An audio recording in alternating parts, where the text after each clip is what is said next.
Still connecting. We are live.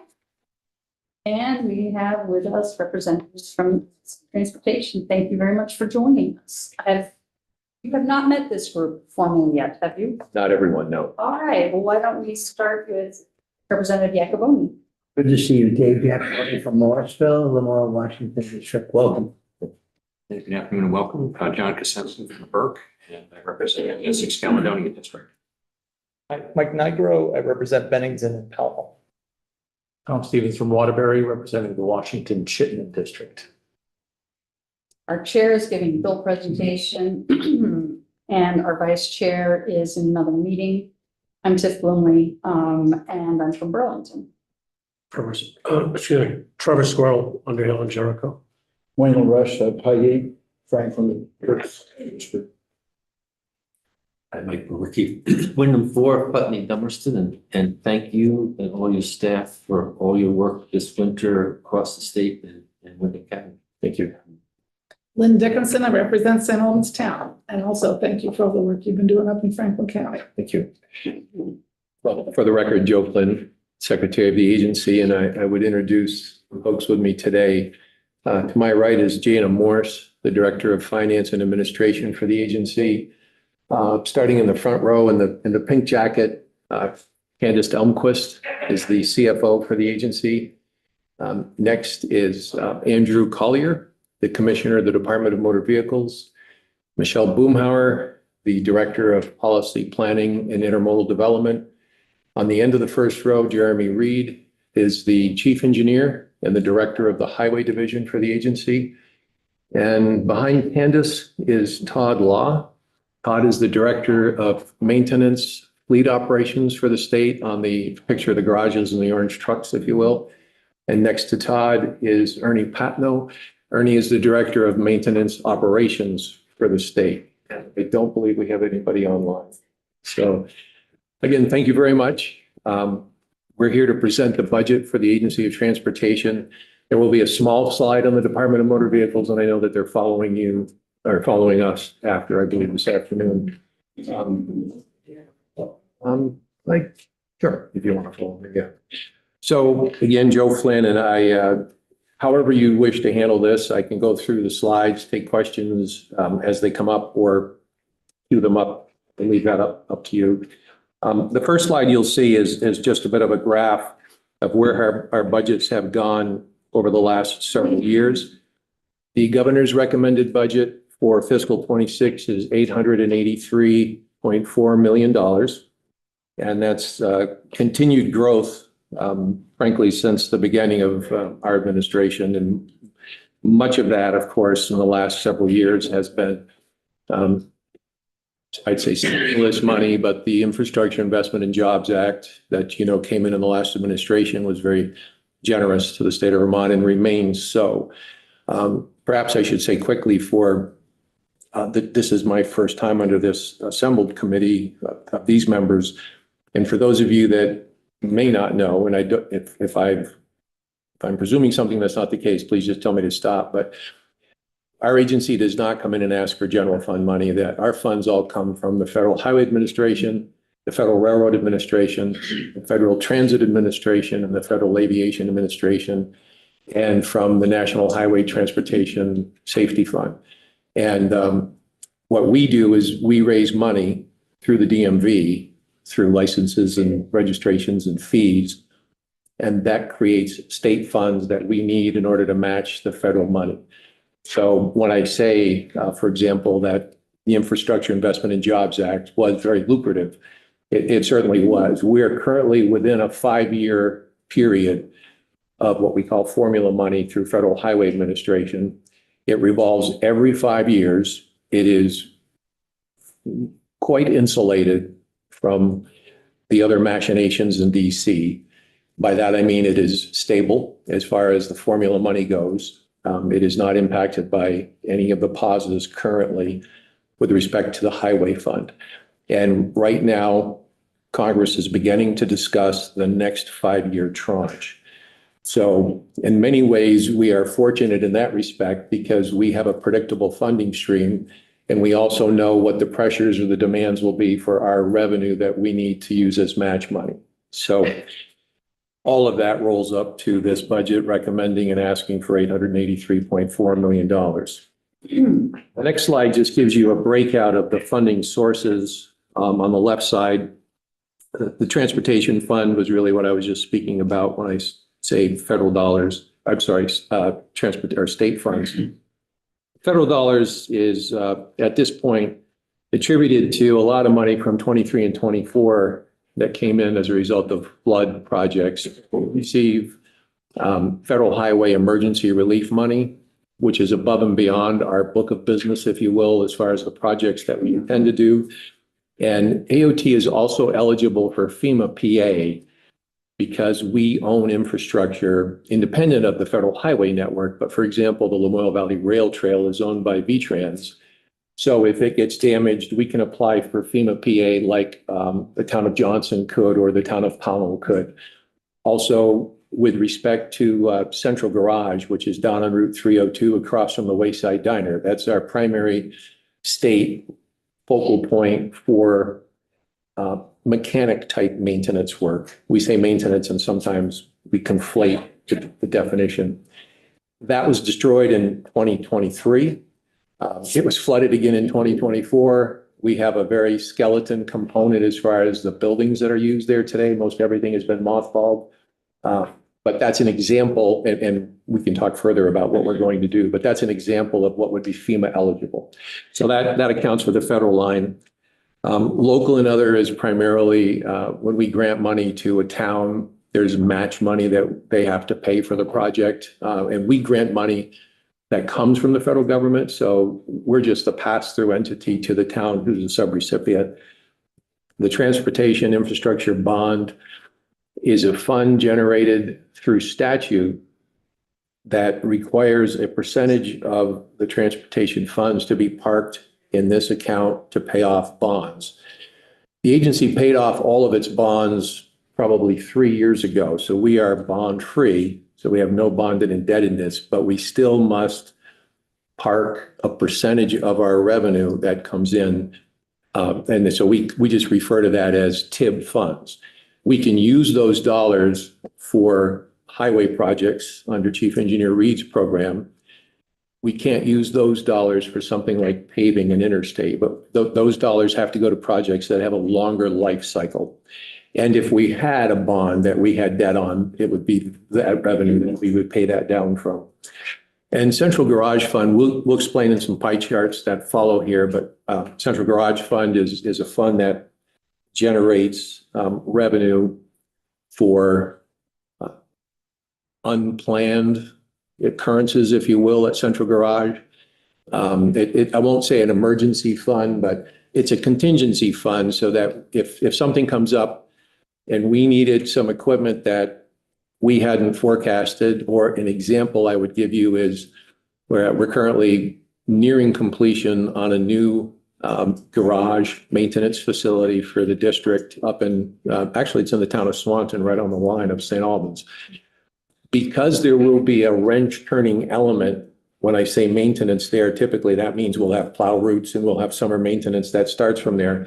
But we will have a component of people that are mechanics up there that will be working on some of the vehicles. So we were able to tap that Central Garage Fund for a few $1 million toward that facility in addition to the rest of the money that we had. So it's a little bit of a less scripted fund, and I'm sure the CFO might be cringing at my definition, but. We have a question. On your local other, with the increase in that, could you just explain how that worked? Sure. Let's see sure. Did you say? Yeah. Sure. For the record, in the South Coast CFO, the large percentage point increase there is because we are budgeting interdepartmental transfer funds, ITT. A portion of that is the FEMA component that runs through DPS. And then the state map component of both FEMA dollars and FHWA eligible projects would be from AOA. So AOA has a pot, I think at least 2 one-time WIDs of general fund which they are holding for state match for the flood-related projects, the flood in 23 and the 2024. And there is language in the governor's recommended budget that expands the definition of what those one-time DEPT IDs could be used for. Originally, the language said FEMA only. We are here proposing to also use it for FHWA eligible projects. So that really flood related. Yes. The next page is intended to show you where the revenue breakout comes from. And you'll see the largest single piece is the Federal Highway Administration in the lighter shade of green. That is $388.4 million. That'll be what's coming to us and what's available to us in fiscal 26. The second largest source of revenue to us would be through those fees that I spoke about that are raised from the Department of Motor Vehicles. The third largest is the other federal funds, federal rail, transit, aviation, and NHTSA. The fourth grouping is local and other. We just talked about that. Fifth, central garage. So we bill ourselves for the use of our trucks. And so that appears as a revenue source. And then we have a pie chart that will show you in 2 pages that shows expenditures, and we bill and then we pay for that. That's so that we have a fund available for the flipping of all of our vehicles on a regular basis. And then last but not least is the TIB fund that I described a moment ago. So this in totality is the revenue stream for us.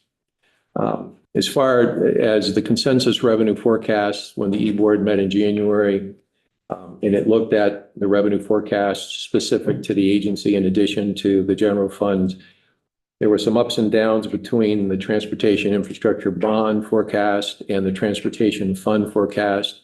But the upshot of that was $3.8 million to the good. So this budget does reflect that. Candace, I should say, not we, had forecasted, I believe, $4 million because we didn't get this, of course, until the budget was submitted to the governor's office. So this budget is assuming the revenue increase. The next page shows the pie chart that I was referring to as far as where the money goes. And you'll see, I'm not going to read every single one. Happy to talk about all of them if you have any questions. State and interstate bridge. So these would be bridges on Vermont state routes, whether it's US Route 2 or, Route 100 or 89 or 91.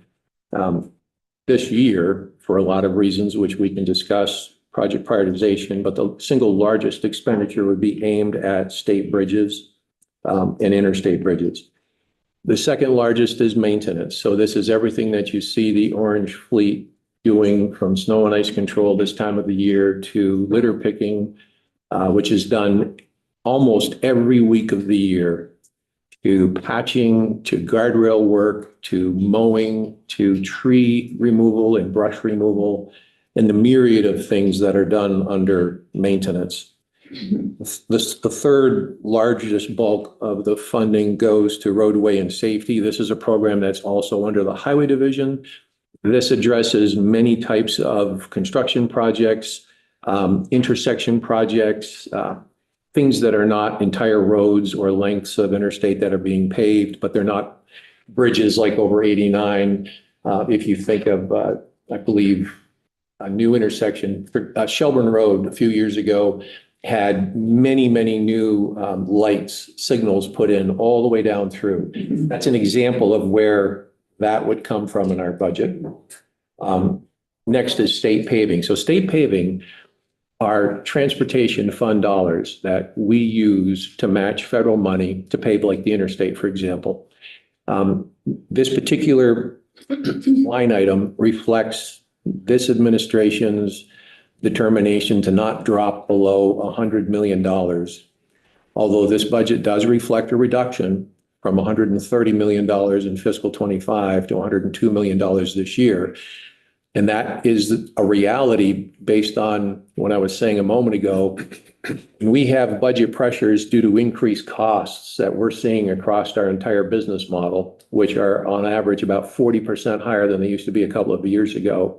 And even though inflation has come down to a much more favorable position from its highest point of about 9%, we are seeing costs being bid to our projects significantly higher than they used to be. It's just a fact. So as a result of that, we had budget pressures, and the only place that we have the greatest amount of flexibility to move where we have a piece of the business that's based on the state funds, that's based on transportation dollars versus the TIB dollars for things like building a bridge. And that's a short attempt to answer why the paving budget has been decreased for this year. I mean, historically, it seems like our bridges are aging. And my understanding was some years ago that a lot of them were approaching their lifetime. Given that, given the increased costs, where do you stand now in terms of, are we going to have catastrophic failures in bridges? Are we going to be able to keep up and get to a point where we're going to be all right with those bridges? Well, no Secretary of Transportation wants to testify to we're going to have catastrophic failures.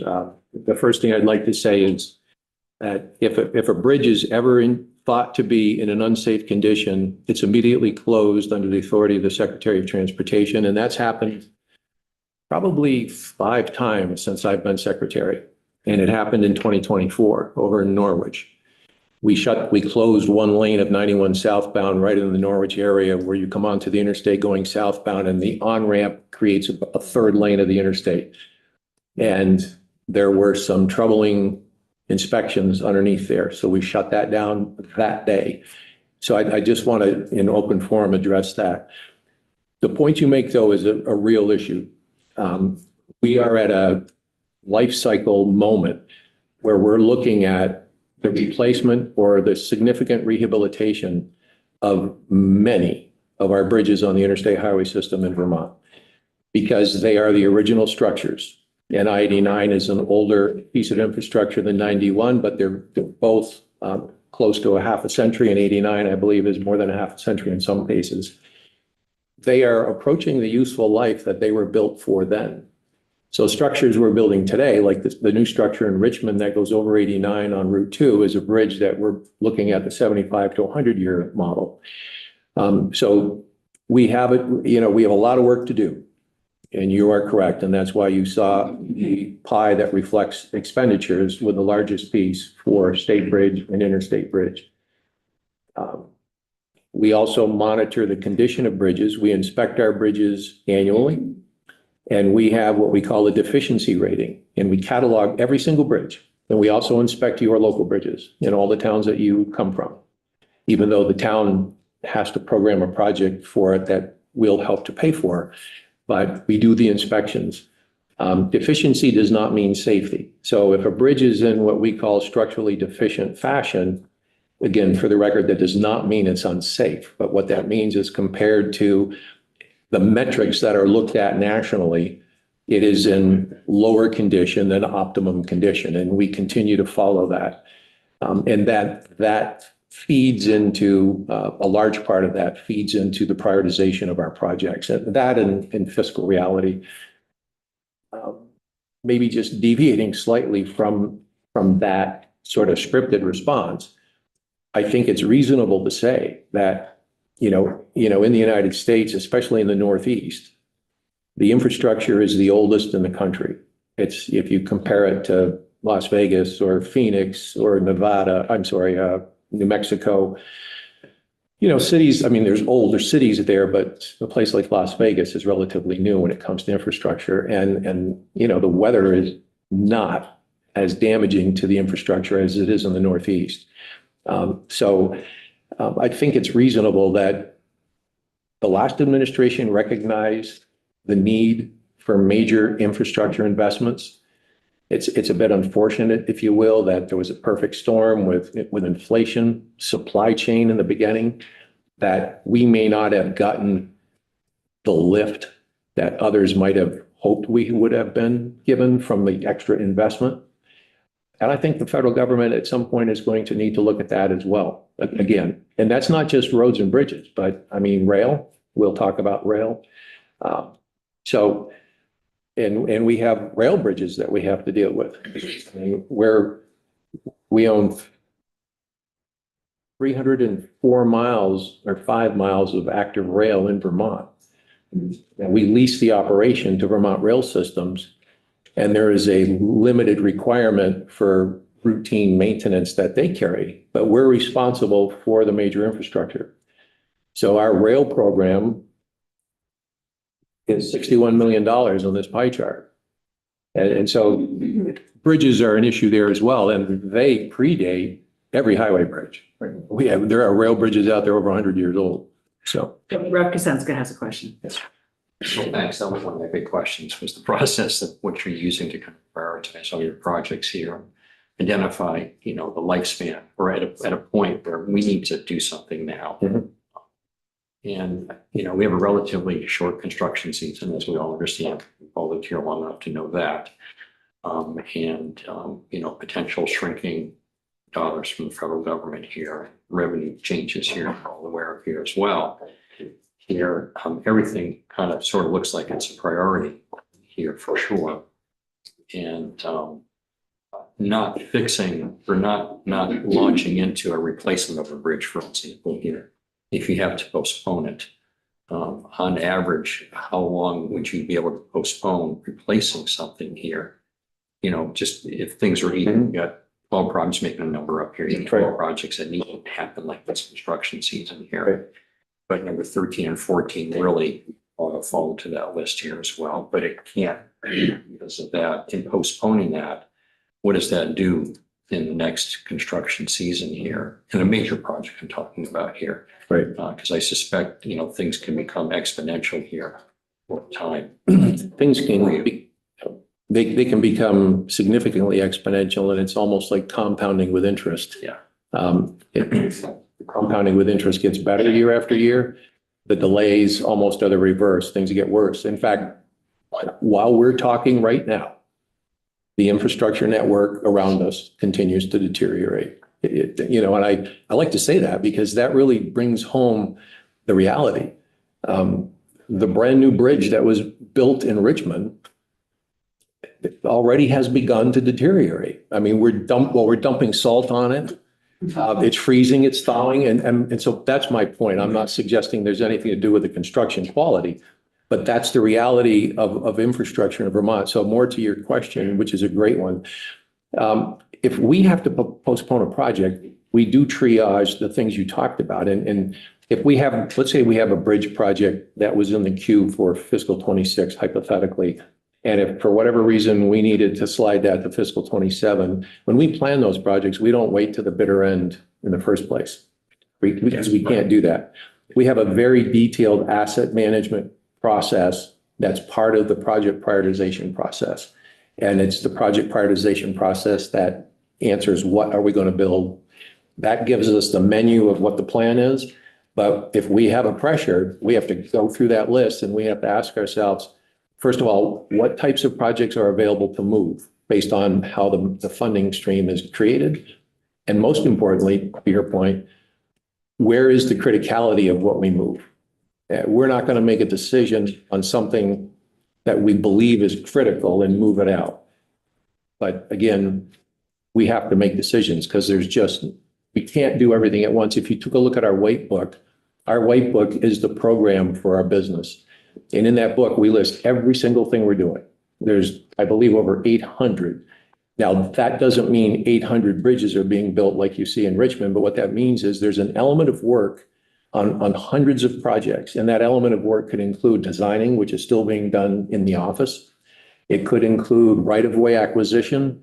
The representative from Waterbury, we celebrated the Main Street project 3.5 or 4 years ago.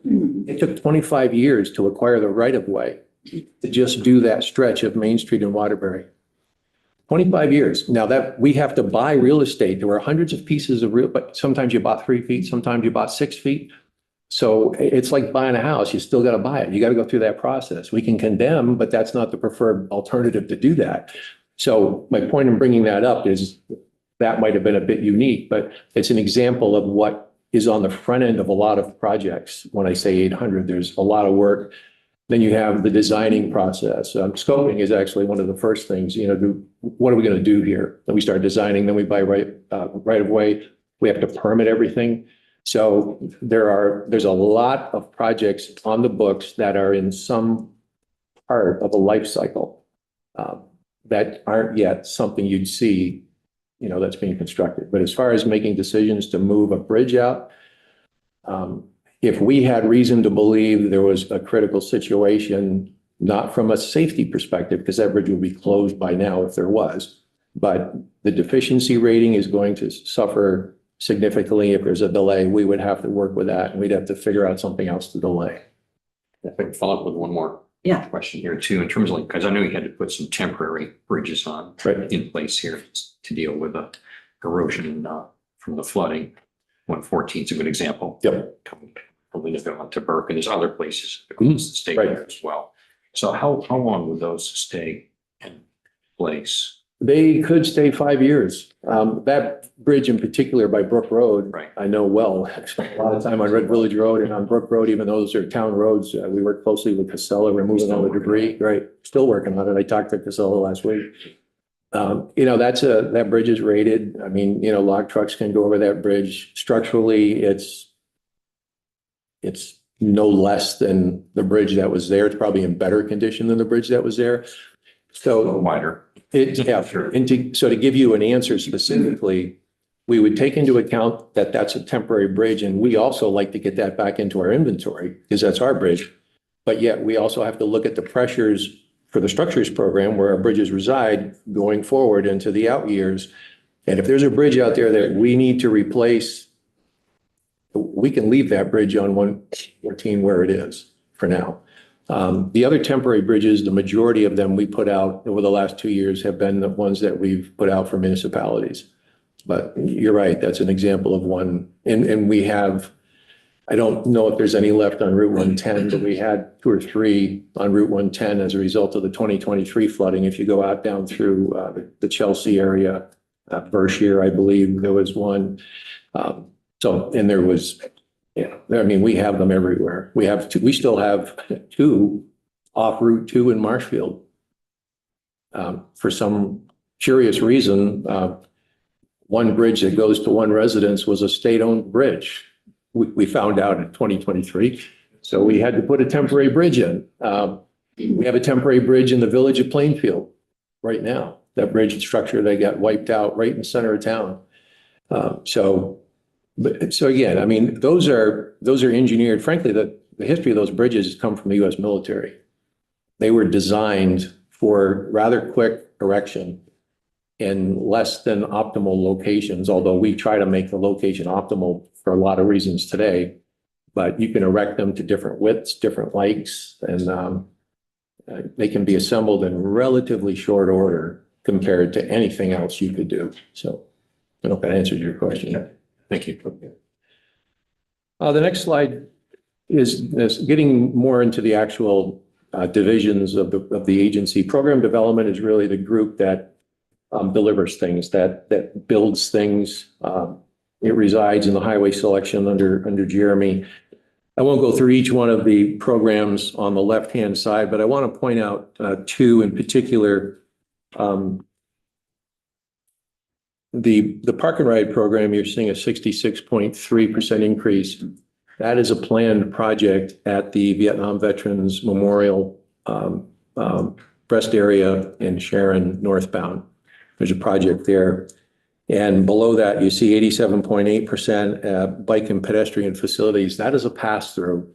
That is for the I-89 pedestrian overpass that the city of South Burlington intends to build. They received a grant previously. But for a lot of reasons, like I mentioned, the costs that they were seeing for that project have escalated as well. So they went back to the federal government and asked for more money. The government agreed to that, but that always gets sent to AOT and then on to the subrecipient. So that's why you see a larger increase there. Under program development, what you will see in fiscal '26 are around Vermont, 38 paving projects. You see 16 interstate and bridge projects, to the conversation we were just having, 40 state road bridge projects, 45 roadway, 17 traffic and safety, and I mentioned the example of that. 7 park and ride. Nothing is in the works of a grand scale like in Williston when we built that one brand new, but there's some expansion, there's some repaving, I think, on some of these. 33 bike and pedestrian projects around Vermont. Transportation alternative projects. This came about from the cancellation of the circumferential highway in Chittenden County. These, when I first started, these were called CIRC alternative projects. I'm looking at Michelle. I think that's the right term. They changed that because the CIRC was ancient history and a lot of people in committees didn't even know what we were referring to. So we just call them alternative projects now. But an example of that type of a project would be in Essex Junction, they built the Crescent Connector. It's a new road that goes from, I'm going to date myself, where the old Flanders Lumber was, over to Maple Street. So you don't have to go to the 5 corners and turn right. You can just do a slice over there. That's an example of a transportation alternative. So that the deal was, if you will, that because the circumferential highway couldn't be completed, 289 is part of that, as is the Burlington Beltline that's been around for 50 years anyway. There would still be these types of projects. So anyway, that's what that category is. And then rest area improvement. We have a bit of a binary relationship on rest areas with BGS. We do some things, they do some things. They're responsible for the operation of the rest area, for the people that are in the rest area, making the coffee and making a phone call if the toilets break or if there's anything that needs to be addressed quickly. We're responsible for the roof system, the HVAC system, the walkways out front, and we obviously plow rest areas or we contract for plowing. So it's a fairly nominal piece of our budget and a bigger piece of their budget. The next slide is district maintenance and fleet.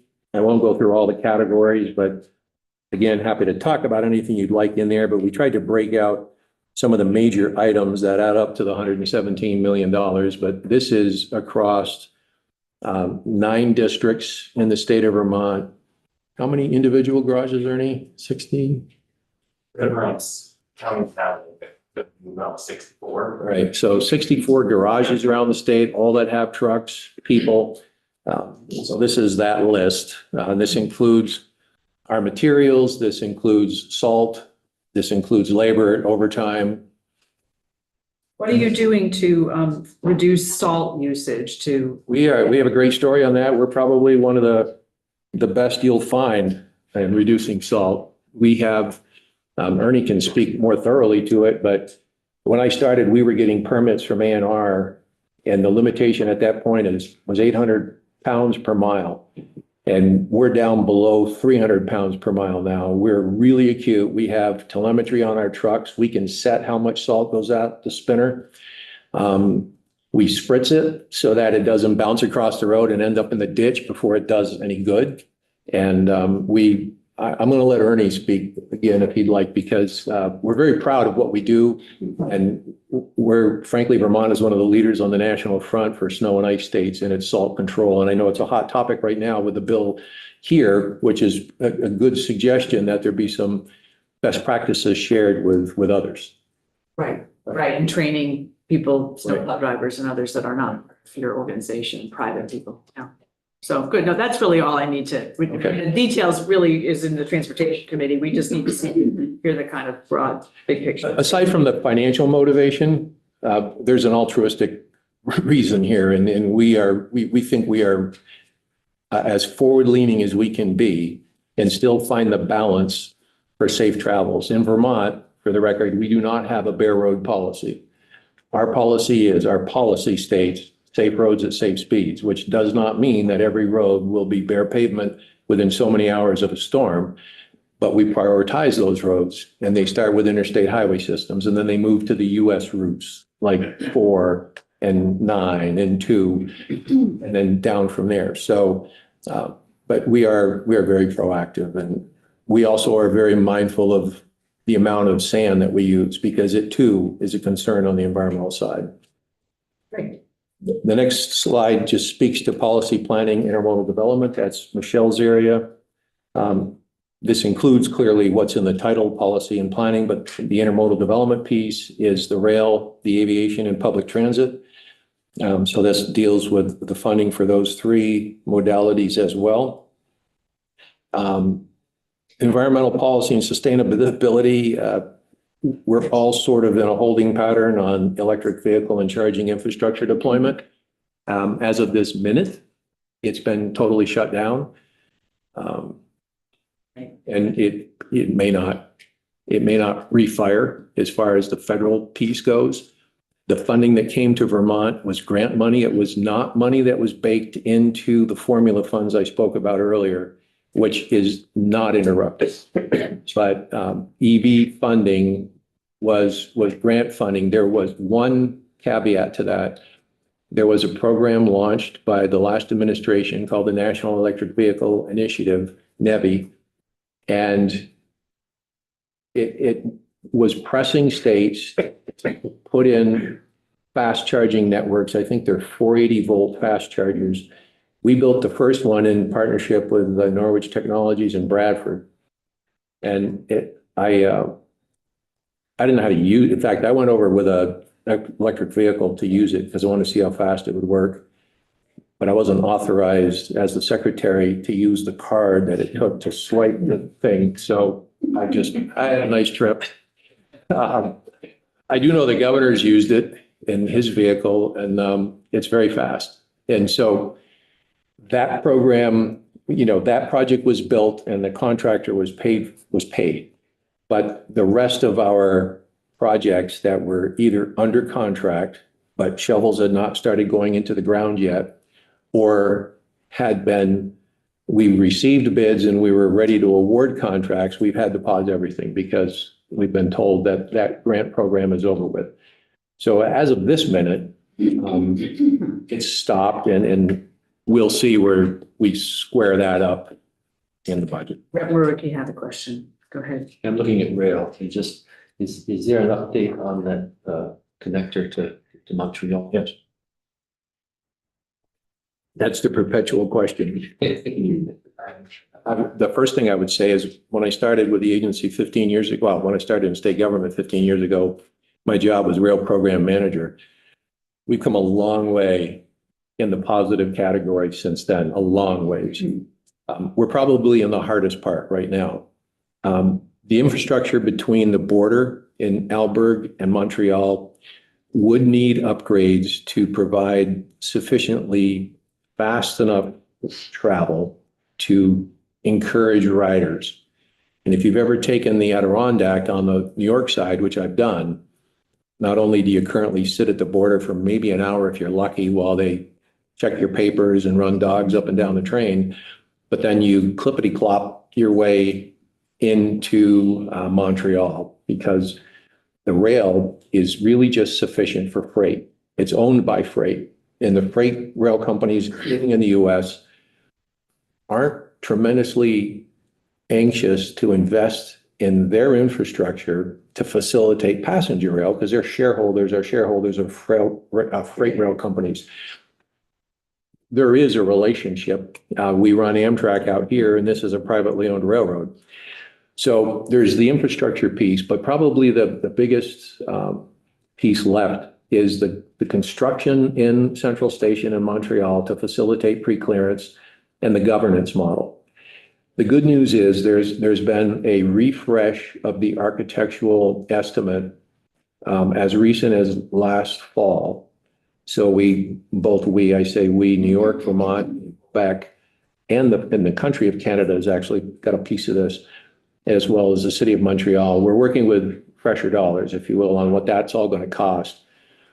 The complexities around how does this get paid for? Because we're not able to spend money in a foreign country. We're not really able to spend money in another state. But we're going to have to work around that because we're going to be asking them to host us in a fashion. And we think we can work that through with Amtrak, who can do that. The governance piece is going to be, it's just going to be a bureaucracy. We've been saying 3 to 5 years for 15. I don't want to say 3 to 5 years, but I would say this. It could be done in 5 years if everybody who had a piece of this thing could get in a room like this and make some agreements. And by that, I mean, if we could get back to where we were a few years ago, where we had the Canadian federal government, we had border services in Canada, we had border patrol and customs from the US, we had the Canadian federal government, we had representatives from the delegation in Vermont, and at that time they were speaking for the US federal government. President Obama signed a treaty that enabled preclearance. So everything is aimed in the right direction, but there's got to be the collective will to get this thing pushed, to prioritize it. And that at times can be complicated enough, even in-house. And so much of the outcome of this project is not in-house. It's in partnership. I do know that this continues to be a conversation between the administration and Premier Legault's office. And, there is a meeting coming up in Quebec City. I was in Quebec City a year ago in September. We met on this again. And, there's also a new Consul General out of Boston. We met with that gentleman 2 weeks ago. He claims that this is a refreshed priority. It could really be done in 2 years as far as the muscle movements, I think personally, based on how I see infrastructure being done. There just has to be a decision that we're going to collectively address these complicated questions and move forward. And much of that is just not in our control. And I'm sorry, I can't give you a more definitive answer. But I don't want to be negative. This is so much closer to being done. And it could be done. It could be done in the construction world. A couple of years is pretty quick. It could be done. I just want to remind you, we've got about 10 more minutes and we need to take a break and we have one more party coming in. So if it isn't high level, you can ask. Thanks. Next slide is public transit. I think I just would point out to you that the third bullet talks about fit ups for e-buses. There are currently 17 e-buses in the state. There are 48 more that are in some form of procurement. Again, we sub-grant money to every transit provider in Vermont, all 10. So we're heavily invested literally and managerially, if you will, with all the transit providers across Vermont. Finance and administration, it's audit, it's legal, it's the business operations that you would think about, it's the CFO. We also have transportation buildings is in there. The transportation board is in there. We don't tell the keyboard what to do, but it's on our org chart and we pay for it. And it's great. I'm not criticizing. It's that we don't tell it what to do. It has to be an independent board, but it's just on our budget, and that's why you see it here. The next page, you'll hear more from the commissioner and from the CFO, the Department of Motor Vehicles. Probably the biggest story there is the replacement of the core system. The legislature 2 years ago generously listened to AOT's concerns about our COBOL-based computer system, which may actually be older than the Department of Labor system, but it's that same general age. And we are now in phase 2 of the completion of that project. There's only 2 phases. And it is due to be finished in November of this coming fall. And it is still running on time, on budget. And this is nearly a $50 million IT program. And I, for the record, want to thank the people at DMV for this. And I also want to thank Agency of Digital Services, because without them, we couldn't have done this. We're not at the finish line yet, but we are probably as successful, if not more successful in something of this scale financially and as far as impactfulness, if you will, to the department's operations as the state has seen in recent history. Last but not least is the town highway program. The list on the left are all the programs that we fund. We fund these programs based basically on a level of readiness. So by that, I mean this, if one year a town or multiple towns in the queue have projects ready to go for building new bridges or rehabbing a bridge, the town bridge number might go up. The next year, if there are not that many ready, the town bridge number goes down. The one number that remains constant is the formula funds, and I'm just trying to look at which line that is. We do have town aid program. That's a constant number in so much as a town is not in a revolving queue for that number. Every town gets money from us every year based on a formula, which is generally derived by the miles of road in that town. That investment is supposed to go toward a transportation related need. We're very flexible on that. In 23 and in 24, Director Morse's shop advanced an entire year of payments to the tune of $22 million, $28 million to towns because of flooding. So we paid out the door rapidly what otherwise would have been, it would have taken a year to pay towns. So this is the budget at this point, and I do realize you're short on time. We're all happy to answer any questions you might have. So I just have one last question for me. And yeah, I think you may have addressed it a little bit while I was presenting a bill on the committee, so I apologize. But we're one of the agencies that has a lot of federal funds, and it sounds, we have a lot of uncertainty in Washington. I gather some of the federal funds are maybe not at risk, but what's at risk from your perspective, based on the little that we all know now? As I said, the biggest piece of this, which is the Federal Highway Administration money, is really not at risk at this point. And it doesn't, the new Secretary, Sean Duffy at USDOT, has stated that. Federal Aviation, Federal Highway, and Federal Transit are all grant programs to us. But they are not suspended at this time. And as much as I don't want to prognosticate about bridge condition, that I don't think from everything I've seen come out of DC at this point would fall into the category of a target-rich funding stream. Okay. Like some of the things we've seen cut. Now, EV I've talked about. That clearly falls into the vulnerable risk area for this administration, and I'm not sure where it's going to go. And I don't know if anyone else between our programs has other opinions they want to add to that, but this will be a great time, so please feel free. Sure. For the record, Michelle Boomhauer, Vermont Agency of Transportation. I think two of the other areas that are potentially at risk are the carbon reduction program, which has been investments in public transit, walking and biking, some electrification for charging stations. So that one, I think, is, we'll see what happens with that one. And then they also had a new program called Protect, which was basically a hazard mitigation resilience type program. So we could do the incremental upgrades to make sure that a culvert is sized properly, replacement. We could do rock ledge projects where we're having the freeze thaw more frequently than we might have been traditionally. So there's a number of areas under Protect. And those programs over the course of the 5-year bill, the carbon reduction program was, I think, 23 million, and Protect was around that same amount, under the exact amount, but so we'll see. Yeah. Okay, thank you. Thank you. MA Secretary. Yes. Also, for the record, Jana Morse, Finance and Administration Division Director. One of the other areas, in addition to what Michelle just spoke about, is the funding for our civil rights program.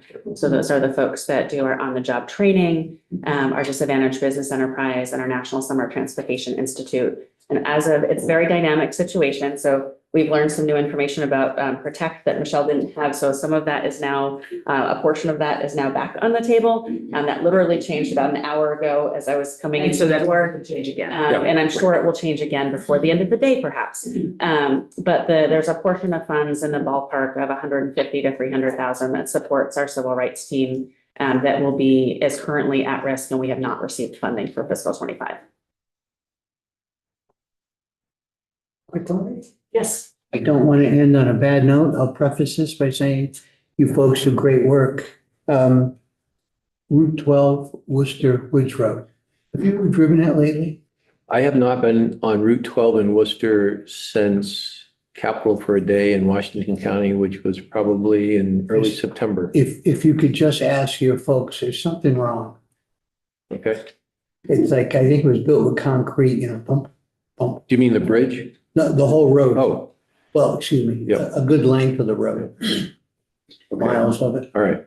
Yeah. I do know that we did some work out there and I know a Bridge person, looks fine. I know a person and that's this person's favorite bicycle route. Okay. So we get rather frequent updates in the summertime on the condition of Route 12. So I hear you. I have a bad back. I almost had to go a different way. We had a lot of damage, but on the Elmore side, as you know, back Yeah. in July. So that part, but Anyways, Thank if you you. get a chance to ask them. Yep. Who knows more about it than me? everyone's in the room who needs to hear that. So we'll talk about it on our side. We'll do that offline. If other people have particular things that they need to let the secretary know of their area. I want a roundabout, but in Middlebury, so we all have our things. Anyway, thank you all for the work you are doing. Thank you. So thank you all for coming in, and Representative is your liaison. So if we have questions, we'll ask John to speak them out the answers for us. So Thank you very much. thank you very much. We'll take a break.